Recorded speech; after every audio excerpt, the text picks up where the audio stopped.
Monsoon सत्र के आखिरी दिन राज्यसभा में बोलते हुए कांग्रेस के राष्ट्रीय अध्यक्ष मल्लिकार्जुन खड़गे ने कहा, मेरी रैली के बाद रामलीला मैदान का शुद्धिकरण किया गया, हवन किया गया, क्योंकि मैं दलित हूं। खड़गे 9 अगस्त को हुई एक घटना का जिक्र कर रहे थे। 8 अगस्त 2026 के रोज उत्तराखंड के हल्द्वानी में कांग्रेस ने विजय शंखनाद रैली की। मल्लिकार्जुन खड़गे रैली में मौजूद थे। रामलीला मैदान में उनका भाषण हुआ। इसके अगले रोज यानी 9 अगस्त को रामलीला मैदान में कुछ लोग इकट्ठा हुए और यहाँ पूजा पाठ और शुद्धि हवन किया गया। ये सारा आयोजन श्री राम सेना धर्मार्थ सेवा न्यास के नेतृत्व में किया गया।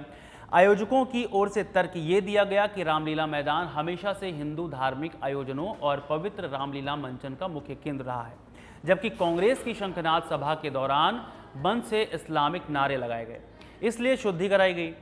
आयोजकों ने आरोप यह भी लगाया कि ऐसे व्यक्ति को मंच दिया गया जिसने पहले हिंदू संगठनों पर बेहद विवादित और आपत्तिजनक टिप्पणियां की हैं। हालांकि इस दौरान हिंदू संगठनों ने किसी का नाम नहीं लिया, लेकिन किसी व्यक्ति से इसलिए मतलब मल्लिकार्जुन खड़गे की ओर जा रहा है क्योंकि इस वक्त मंच पर कांग्रेस के सबसे बड़े नेता वही थे। इसी मुद्दे को उठाते हुए खड़गे ने सदन में कहा, मैं हल्द्वानी में था जहां मैंने रामलीला मैदान में एक जनसभा को संबोधित किया था। वहां लाखों लोग मौजूद थे। उस समय मैंने किसी समुदाय या धर्म का नाम नहीं लिया, मैंने सिर्फ सरकार से जुड़े मुद्दों को दोहराया।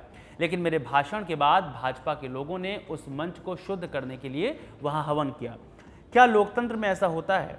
आप संविधान की रक्षा कैसे कर रहे हैं? मैं विपक्ष का नेता हूं। खड़गे आगे बोले, मैं इस राजनीति का मुद्दा नहीं बनना चाहता। मैं बरसों से इस सदन का सदस्य रहा हूं। मैं अनुसूचित जाति से आता हूं और दलित हूं। मैंने कभी किसी से ये गुहार नहीं लगाई कि मेरी मदद करो, मेरी रक्षा करो। मल्लिकार्जुन खड़गे की इस बात का जवाब देते हुए राज्यसभा में सदन के नेता जेपी नड्डा ने कहा कि आपने जो कहा वो वाकई दुखद है। ये ना सिर्फ कांग्रेस पार्टी के लिए बल्कि हम सभी के लिए। बीजेपी ऐसी गतिविधियों का समर्थन नहीं करती है, कभी भी नहीं। ये हम सभी के लिए, पूरे देश के लिए अफसोस की बात है। हम इसकी जांच करेंगे। सदन में जब ये बातचीत चल रही थी उस बीच नोट करने वाली बात है कि 15 अगस्त आने वाला है। 80 साल हो जाएंगे हमें आज़ाद हुए, लेकिन जातिवाद की ये घटनाएं राजनीति के सबसे बड़े ओहदे पर बैठे लोगों के साथ हो रही है। साल 2017 में ऐसा ही एक विवाद उत्तर प्रदेश में हुआ था, जब अखिलेश यादव ने आरोप लगाया था कि उनके जाने के बाद सीएम आवास को गंगा जल से धोया गया। अखिलेश यादव ने तंज कसते हुए कहा था कि उन्हें मुख्यमंत्री आवास के शुद्धिकरण का कोई अफसोस नहीं है। हालांकि उन्होंने एक बड़ी घोषणा जरूर कर दी थी। अखिलेश ने पत्रकारों से बात करते हुए कहा था, आने दीजिए 2022, सत्ता में लौटकर गंगा जल से धुलवाऊंगा 5 केडी मार्ग। हालांकि अखिलेश 2022 में सत्ता में नहीं लौटे थे। अब वो 2027 में होने वाले विधानसभा चुनावों का इंतजार कर रहे हैं। शुद्धिकरण का दूसरा बड़ा विवाद जुलाई 2025 में सामने आया, जब इटावा में कथावाचकों की पिटाई के बाद जातीय तनाव बढ़ गया। अखिलेश यादव ने उन कथावाचकों को समाजवादी पार्टी के कार्यालय बुलाकर सम्मानित किया था, लेकिन इस दौरान उनके द्वारा दिए गए कुछ बयानों को ब्राह्मण समाज ने अपना अपमान मान लिया। इसके विरोध में बागपत के खेड़की गांव में ब्राह्मणों ने एक मिनी महापंचायत बुलाई। इस पंचायत में ब्राह्मणों ने सीधा ऐलान किया कि अखिलेश यादव की बुद्धि का शुद्धिकरण किया जाएगा।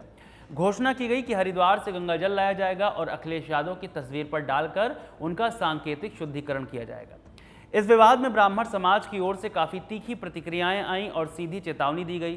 पंचायत में शामिल ब्राह्मणों ने कहा कि अगर अखिलेश यादव ने ब्राह्मणों के खिलाफ बयानबाजी बंद नहीं की तो वे संसद के बाहर भी प्रदर्शन करेंगे, जहां अखिलेश सांसद के तौर पर बैठते हैं। इस तरह उत्तर प्रदेश की राजनीति में गंगा जल और शुद्धिकरण विरोध और राजनीतिक संदेश देने का जरिया बन गया। खैर, ये सारी घटनाएं जब राजनेताओं के साथ होती हैं, जब इसे राजनीतिक अदावत का मामला मान लिया जाता है, बाद में पार्टियां एक दूसरे से माफी भी मांग लेती हैं, लेकिन एक नेता पर टिप्पणी से जो मैसेज पूरे समाज में जाता है उसकी भरपाई कभी नहीं होती। बहुत हद तक यही हुआ मल्लिकार्जुन खड़गे के साथ। यहाँ वो उत्तराखंड की जनता को संबोधित करने गए थे, लेकिन मुद्दा ही बदल गया। फिलहाल तो जेपी नड्डा ने कार्रवाई की बात कही है। इस मुद्दे पे आपकी क्या राय है, हमें कमेंट करके जरूर बताएं। इस वीडियो में फिलहाल इतना ही। शुक्रिया।